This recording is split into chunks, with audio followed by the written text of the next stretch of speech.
오늘 한국사 수업을 진행하실 선생님을 소개해드리도록 하겠습니다. 센스데이 은사이!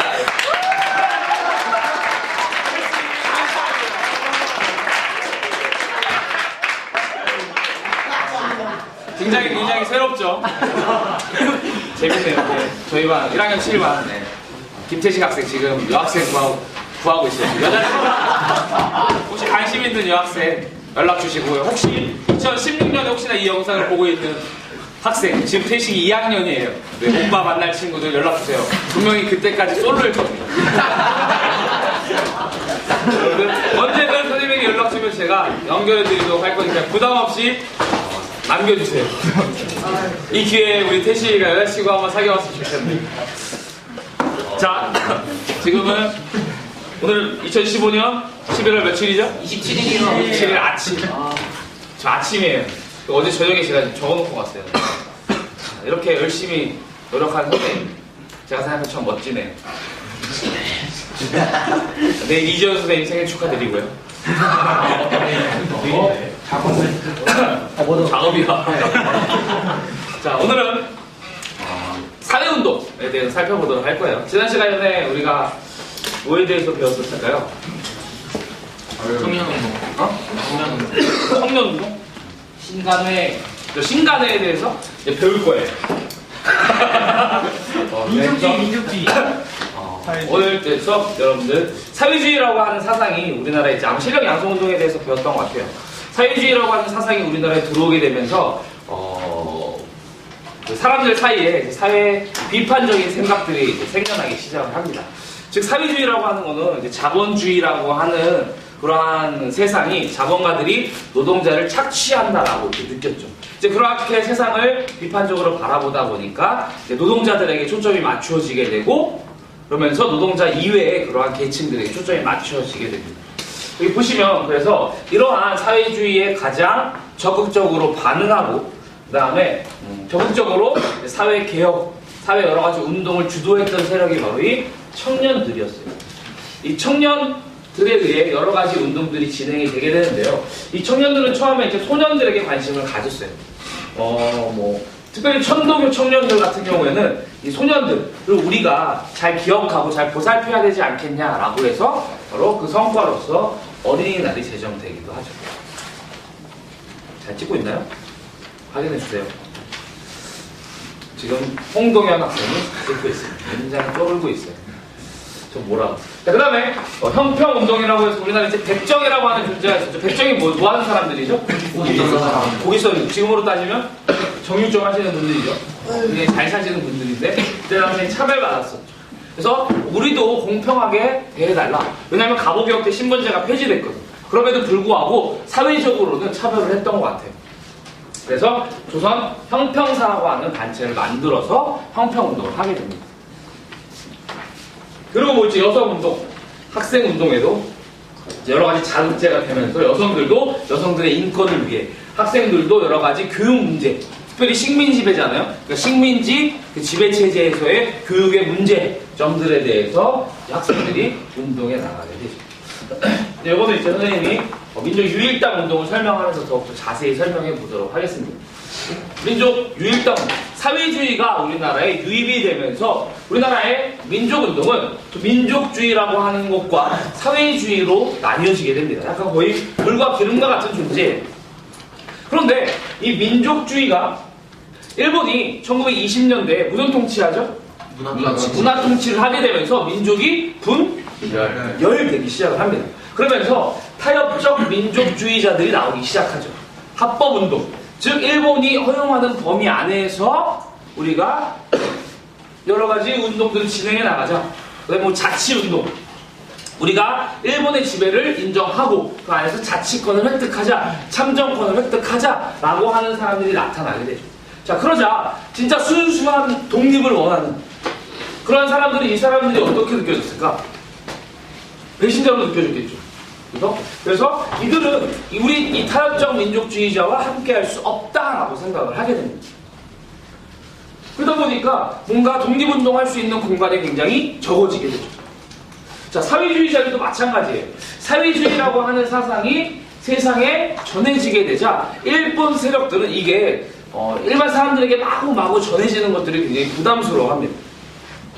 그래서 치안유지법이라고 하는 것을 만들어서 이러한 사회주의 세상을 공부하고 세상을 혼란스럽게 그렇게 한다라고 여겨지는 사람들을 잡아갈 수 있는 그러한 법안을 만들게 되죠. 그러자 사회주의자들도 뭔가 이렇게 활동하는 그 제약의 폭이 굉장히 좁아지게 되죠.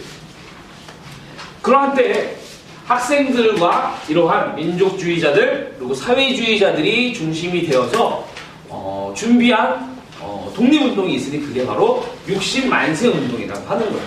6월 10일이 1926년 6월 10일 바로 순종임금이 죽게 돼요. 자, 순종임금 전에 임금이 누구였죠? 고종이었죠. 그죠? 자, 고종이 죽었을 때 우리 어떤 사건이 있었어요? 3.1운동. 자, 사람들이 순종임금이 돌아가시게 되자 3.1운동을 기억을 하게 됩니다. 그래서 우리가 제2의 3.1운동을 다시 한번 진행해보자라고 해서 준비한 사건이 60만세 운동이고 여기에 참여한 이것을 준비한 사람들이 바로 이 민족주의자들과 사회주의자들 플러스 학생들이 되겠습니다. 언더스탠드 됐나요? 그런데 중간에 이제 지도자들이 일본의 적발이 되게 되면서 더욱더 크게 퍼져나가지 못하지만 그래도 전국적으로 퍼져나간 큰 만세운동을 진행을 하게 되죠. 근데 이 60만세 운동을 진행해 나가다 보니까 바로 이 비타협적 민족주의자들과 사회주의자들이 어떤 생각을 하게 되냐면 우리 똑같은 생각을 하는 게 있네라고 떠오르게 되죠. 그게 뭘까요? 공통적 목적 둘이 독립이죠. 그죠? 자, 둘이 꿈꾸는 세상은 달라요. 얘는 자본주의 쪽을 꿈꾸고 사회주의자들은 사회주의 국가를 꿈꿔요. 하지만 똑같이 원하는 건 뭐다? 독립이다라고 하는 거예요. 그래서 둘이 같은 마음이 있다라고 하는 것을 확인을 하게 되죠. 그래서 우리가 한번 그 루트, 독립운동을 하는 것들을 하나로 모아야 되겠다라고 하는 생각들을 사람들이 하게 되고 그 필요성을 느끼게 되죠. 둘이 이제 뭐 선생님 다른 말로 썸을 탄다라고 했죠. 앞으로 둘이 이제 막 서로 마음을 확인을 하기 시작을 합니다. 그래서 먼저 이 비타협적 민족주의자들이 조선민흥회라고 하는 단체를 1920년 7월에 만들어요. 그래서 우리 사회주의자들이랑 함께 할 수도 있을 것 같은데 라고 하는 마음을 바로 조선민흥회라고 하는 단체로 표현을 하죠. 고백한 거죠. 동진이가 고백한 거예요. 그랬더니 그 고백받은 여자애가 어때요? 내가 좀만 이따가 대답해 줄게 라고 한 거야. 근데 그 대답을 듣는데 몇 개월? 4개월 걸린 거야. 얼마나 마음을 졸였을까요? 결국에 정우의 선언이라고 하는, 저는 정우의 선언 별로 좋아하진 않아요. 올해부터. 짧은 생각만 해도 아주 정우라고 하는 이름 나중에 아들한테 안 질러. 선생님 아들 이름은 아론이로. 아론이 괜찮지 않나요? 나는요. 딸 나면은 아론이로. 자, 아무튼 이제 이 60만세 운동을 이제 계기로 해서 두 세력이 이렇게 만남을 가지게 되고 비탈적 민족주의자들은 조선 민흥회로서, 사회주의자들은 뭐로서? 정우의 선언으로서. 정우의 선언이 뭘까요? 우리는 이 비타협적 민족주의자들과 함께 할 수 있겠다라고 하는 거예요. 그럼 타협적 민족주의자들 같이 못해요. 안 하겠다라고 발표를 합니다. 얘네 아니고 너네랑은 우리가 같이 할 수 있을 것 같아 라고 이야기를 하죠. 그렇다고 바로 만날 수 있는 건 아니죠. 바로 부모님의 허락을 받아야 되죠. 그래서 이제 공산당한테는 여기 사회주의에는 부모님이 있었어. 국제공산당 협회라고 해서 코민테른이 이제 여기 코민테른이 원래는 따로 가야 된다라고 하지만 일시적으로 그 노선을 이렇게 민족주의자들과 통일전선을 이뤄도 괜찮겠다라고 하는 그러한 흐름과 그다음에 세계사적으로 중국에서 국민당과 공산당이 이렇게 합해지는 모습이 나타나서 그 영향으로 우리나라에서도 이제 사회주의자와 민족주의자들이 합해지는, 그래서 바로 생겨난 단체가 신관회라고 하는 단체입니다. 굉장히 중요해요. 여러분들 모의고사라든지 뭐 학교 시험뿐만 아니라 모든 시험에서 거의 꼭 나오는 그런 주제가 되겠습니다. 지우지면 안 돼, 그죠? 지웠네요. inside.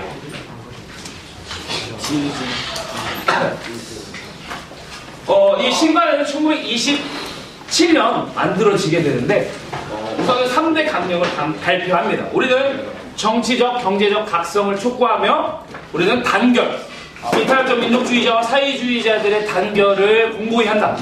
그리고 우리는 기회주의자들을 배격할 것이다 라고 발표를 합니다. 기회주의자들 여기서 누굴까요? 누가 기회주의자인 것 같아요? 사회적 민족주의자들과 함께 하겠다 안 하겠다? 안 하겠다라고 하는 것을 발표를 하게 되는 것이죠. 칠판 잘 보이나요? 잘 나오고 있어요? 네. 크게? 네. 3대 강령을 발표를 하게 됩니다. 그리고 나서 이제 1929년에 광주 학생 항일운동이라고 하는 게 광주 지역에서 일어나게 돼요. 여러분 아마 많이 들어봤을 거예요. 광주 학생 항일운동. 광주 지역에서 어떤 여학생이 등굣길에 일본인에게 희롱당하는 사건, 일본인 남학생들에게 희롱당하는 사건이 발생을 하죠. 그러자 용기 있는 그리고 의리에 넘치는 아까 여러분들이 잠깐 시작할 때 보셨던 바로 그 태식이 같은 굉장히 괜찮은 친구예요. 나름의 유머 감각도 있고요. 저 정도 생겼으면 괜찮지 않나요? 태식이 같은 친구가 이제 일본인에게 뭐라고 한 거죠. 그러면서 일본인 남학생들과 조선인 남학생들 사이에 패싸움이 일어나게 되고 그러니까 누가 출동해? 경찰이 출동했는데 누구만 잡아간 거야? 조선인 학생들만 잡아가게 됩니다. 자, 이 사실이 다른 학교 학생들에게 마구마구 광주 지역에서 전해지게 되고 그러자 우리나라 사람들이 분노하게 되죠.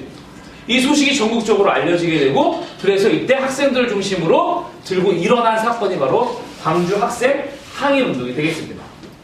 3.1운동 이후에 가장 큰 규모의 민족운동이었어요. 바로 광주 학생 항일운동입니다. 이게 며칠일까요? 11월 3일이죠. 그래서 우리는 지금 11월 3일을 무슨 날? 학생의 날이라고 우리가 지정을 하게 되죠. 학생의 날 쉬나요? 아니요. 왜 안 쉬죠? 어린이날은요? 쉬잖아. 왜 학생의 날 안 쉬어? 공부하라고. 쉬어야죠. 선생님이 만약에 대통령이라면 학생의 날 11월 3일 쉬게 합니다. 선생님의 날 쉬나요? 안 쉬나요? 괜찮아요. 안 쉬어요. 왜 안 쉬어? 쉬어야지. 어린이날 쉬어 안 쉬어? 진짜 어린이날 쉬는데 왜 우리는 안 쉬어? 그죠? 그래서 선생님은 학생의 날도 쉬어야 된다. 뭐 선생님들은 쉬어야 돼, 안 쉬어야 돼? 생각하고 나와야지. 선생님들은 학생이 아니니까. 스승의 날. 니네는 나와야 돼, 안 나와야 돼? 니네는 나와야지. 선생님들은 안 나와. 그치? 니네만 나와도 되잖아. 다 돌아가죠? 그 정도는 할 수 있잖아요. 그죠? 니네끼리 자습하고. 그죠? 담배 피고. 다음에 알아서 청소하면 되니까. 그냥 개인적으로 쉬는 날이 너무 적어요. 우리 학업량이 너무 많아. 우리는 세계적으로 우리나라 근로 시간이 가장 많은 축에 속해요. 어마어마해요. 너무 줄여야 돼요. 그래서 약간 생일날은 쉬어야 돼. 인정 결석. 생일날. 괜찮지 않나요? 경진이가 생일이야. 그렇게 안 나와도 돼. 왜? 가족들이랑 보내라. 그럼 엄마 아빠는 쉬셔야 돼. 또 회사도 쉬게 해줘야 돼. 인정 결석. 그래서 주민등록 등본에 우리 가족이 한 명 생일이다. 그 사람들은 국가에서 인정 결석으로 해줘야 돼. 토요일을 걸리면 그건 안 돼. 되게 당일날. 그러니까 토요일을 안 걸려야지. 2월 29일에 태어나면 어떻게 해? 4년마다 실수가 그건 자기 운명이죠. 선생님을 국해요. 4년 받았지. 방학 때 생일이면 어떡하지? 방학 때 생일이면 나와야지. 그치, 운명이죠. 그죠? 자, 이러한 광주 학생 항일운동에 이러한 문제점이 일어나자 이 신간회에서 바로 진상조사단을 파견하고 민중대회를 계획합니다. 하지만 이러한 과정 가운데서 이러한 지도부, 이것들을 주관하던 지도부가 구속되게 되고 바로 이 지도부가 구속되게 되자 이 신간회에서 새로운 사람들을 뽑게 돼요. 근데 새로운 집행부가 어떤 모습을 보이기 시작하냐면 합법운동을 강조하는 모습들이 이제 나타나기 시작합니다. 자, 3대 강령에 의하면 이런 합법운동들 좋아했어요? 안 좋아했어요? 안 좋아했다라고 하면서 사회주의자들이 이것들에 대해서 반대하기 시작하죠. 이 집행부에 대해서. 그러면서 모여가지고 야 이제 우리 어떻게 하냐 이거 서로 맞지 않는데? 라고 하다가 결국 1931년에 신간회가 자연스럽게 흩어지게 되는 해소된다라고 하거든요. 흩어지게 되는 그러한 결말을 맺게 되죠. 약 한 4년 정도 유지되었던 것이죠. 근데 우리는 그래도 이 신간회라고 하는 단체에 어떠한 의의를 부여하냐면 바로 민족주의자와 사회주의자가 연합한 민족 최대 규모의 민족 전선이었다라고 우리가 평가를 합니다. 즉 민족주의자와 사회주의자가 연합한, 굉장히 의미가 있는 거예요. 왜? 지금 우리나라 분단 국가잖아요, 그죠? 그래서 이렇게 항상 뭔가 합쳐지는 그런 운동들을 굉장히 중요하게 다루는데 가장 중요한 단체로 여겨지는 게 바로 신간회예요. 이 신간회에는 이란성 쌍둥이가 있어요. 얘는 남자, 여자 쌍둥이가 있어요. 바로 누구냐면 이쪽에 따라오시면 쭉 바로 근우회라고 하는 단체입니다. 근우회는 무슨 단체예요? 여성 단체죠. 여성의 인권을 위해서 노력을 하는데 신간회랑 비슷한 특징을 가지고 있어요. 바로 누가 연합한 거다? 민족주의자와 사회주의자가 남자들이 이렇게 연합하니까 여성 단체들도 연합한 단체. 그러니까 1927년에서 31년 사이에는 사회주의자와 민족주의자들이 서로 연합하기 위해 노력했던 그러한 기간이 되겠습니다. 자, 잘 기억해 주시기 바라겠습니다. 이해되나요? 네. 자, 바로 옆으로 넘어가도록 하죠. 태식이 혹시 끝날 때 잘 준비하세요. 한번 하고. 자, 여러분들 한 7, 8분만 더 따라오시면 될 것 같아요. 자, 여기 한번 보세요. 자, 사회주의라고 하는 게 퍼져나가면서 가장 영향을 주었던 게 어디냐면 바로 이 농민들과 특별히 노동자들이 이 경제적으로 굉장히 예속되었던 그런 사람들에게 굉장히 초점을 맞추는데요. 자, 보세요. 모두 농민들과 노동자 이제 일제시대 때 살기 좋았을까 어려웠을까요? 어려웠죠. 농민들은 토지조사사업과 산미증식계획으로, 그 다음에 노동자들은 이제 1920년대 되면은 회사령이 폐지되고 관세가 폐지됩니다. 1900 몇 년대? 20년대. 자, 그러면 일본 자본이 어떻게 우리나라에 들어오죠. 그러면서 일본 기업들이 많이 성장을 하고 조선기업들이 어렵고, 그 다음에 노동자들 더 어렵게 되고요. 사회주의 사상이 이때 유입이 되게 되면서 농민운동과 노동운동에 영향을 주게 됩니다. 이들이 처음에 들고 일어난 거는 바로 생존권 문제 때문이에요. 우리가 지금 먹고 살기가 힘들다라고 하는 거예요. 그래서 우리 소작용을 인하해 주십시오. 그 다음에 소작권 이동 반대, 그 다음에 동양척식 주식회사에서 추진하는 이민 반대 등등 농민들에게 어려웠던 그러한 것들을 이제 호소하는 그러한 운동이 나타나게 되고, 우리는 그것을 뭐라고 부르냐면 소작쟁이라고 부릅니다. 뭐라고 부른다고요? 소작쟁이. 소작인들이 처음에 진행한 게 바로 소작쟁이예요. 다른 사람의 토지를 빌려서 농사 짓는 사람이 했던 운동, 바로 소작쟁이. 제일 유명한 거, 요거 이름은 꼭 알아주세요. 바로 암태도 소작쟁이가 가장 유명합니다. 자주 나와요. 네, 암태도 소작쟁이. 시간이 지나면서 일반 농민이 참여하게 되고, 그래서 조선농민총동맹이라고 하는 것들도 결성이 되게 되죠. 하지만 방금 앞에서 살펴봤다시피 1931년이 되면 사회주의자와 민족주의자가 어떻게 되죠? 갈라지죠. 그러면서 사회주의자들이 독자적인 운동들을 진행해 나가는데, 이 갈라진 이후에 사회주의자들이 어디에 가 있냐면 바로 농민들과 노동자들에게 집중을 합니다. 그래서 바로 먼저 농민들, 혁명적 농민조합이라고 하는 것이 만들어지게 되죠. 30년. 이게 바로 사회주의자적 세력과 연대를 하게 되면서 이 소작쟁이라고 하는 농민운동이 폭력적, 비합법적 운동으로 진행이 되어 나갑니다. 자, 이렇게 농민들이 살기 어렵다라고 호소하자 일본은 어떠한 운동을 진행해 나가냐면 농촌진흥운동이라고 하는 것을 진행해 나갑니다. 자, 농촌진흥운동 말만 들으면 어때요? 되게 좋죠. 긍정적인 것 같지 않나요? 근데 일본이 추진하는 거예요. 일본이 어떻게 추진했냐? 이 내용이 뭐냐? 바로 이거예요. 농민들 잘 살려면 열심히 일하자. 그래, 그런 듯 하죠. 열심히 일하면 잘 살 것 같죠. 하지만 지금 전반적인 시스템이 어때요? 잘해도 잘 살 수 있는 환경이야? 그렇지 않다는 거죠. 그런 것들은 건드려주지 않은 상태에서 그냥 열심히 일해라 라고만 강조하는 그런 운동이다 보니까 큰 성과가 없게 되죠. 자, 사회주의 세력이 유입되면서 바로 혁명적 농민조합 형태가 나타나게 됩니다. 자, 노동운동 똑같아요. 농민들이 노동운동 노동자들이 살기 어렵게 되자 생존권 투쟁을 하게 되고 그래서 조선 노동 총동맹이라고 하는 것을 만들고 이들도 노동쟁이라고 하는 것을 하게 됩니다. 대표적인 게 1929년 원산에서 일어난 원산 총파업이 되겠습니다. 여러분들 원산 총파업 하면 무슨 쟁이? 노동쟁이라고 떠올리면 돼요. 노동쟁이 뭐야? 노동자들이 이제 우리 너무 어렵습니다. 임금 좀 올려주십시오. 근로시간 좀 줄여주십시오. 라고 호소하는 바로 사건이 노동쟁이지.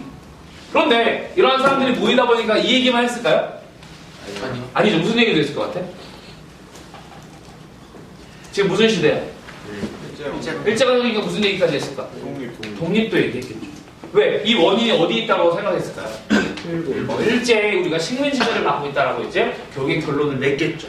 그래서 처음에는 소작권 인하해 주십시오. 소장료. 그다음에 노동 월급 올려주십시오. 이런 얘기만 하다가 시간이 지나면서 모이다 보니까 이거 일제한테 지배받아서 그런 거 아니냐라고 하면서 독립운동들이 진행해 나가는 모습들이 이 안에 존재를 합니다. 자, 노동자들 역시 마찬가지입니다. 1930년대 들어서면 혁명적 노동조합 형태로 나타나게 되고 굉장히 폭력적이고 비합법적이고 이제는 그 법 테두리 안에 있지 않아요. 그리고 굉장히 폭력적인 모습이 나타나게 되죠. 막 이렇게 뭐 기계 부시고 막 이렇게 공장 점령하고 이런 모습들도 나타나는 그러한 모습이 나타나는 게 노동운동이 되겠습니다. 이해됐나요? 농민운동과 노동운동 좀 까다롭습니다. 그래서 처음에는 먹고 살기 위한 운동으로 진행되었다가 이제 일반 농민들 참여하면서 진행이 되어 나가고 여전히 독립운동도 진행이 나가고 그리고 혁명적 농민조합이라고 해서 사회주의 세력들이 농민들과 노동자들에게 접근을 하면서 새로운 형태의 바로 농민 노동운동으로 나타나게 된다 라고 여러분들이 기억을 하시면 되겠습니다. 전반적으로 사회주의라고 하는 사상이 유입되면서 비판의식이 높아지게 되고 그러한 영향이 바로 청년, 소년, 형평, 여성, 학생 그리고 농민, 노동자들에게까지 영향을 주게 된다. 그래서 여러 가지 이러한 사회운동이 일어나는 것들에 대해서 우리가 살펴봤었고 그 안에서 사회주의 세력과 민족주의 세력이 연합하는 그러한 모습, 신간에까지 살펴보았습니다. 특별히 신간에는 60만 세 운동으로 시작해서 광주 학생 항해 운동으로 끝나게 되는 것이죠. 제가 이렇게 시간을 끄는 이유는 바로 한 학생이 나와서 마무리를 할 것이기 때문이죠.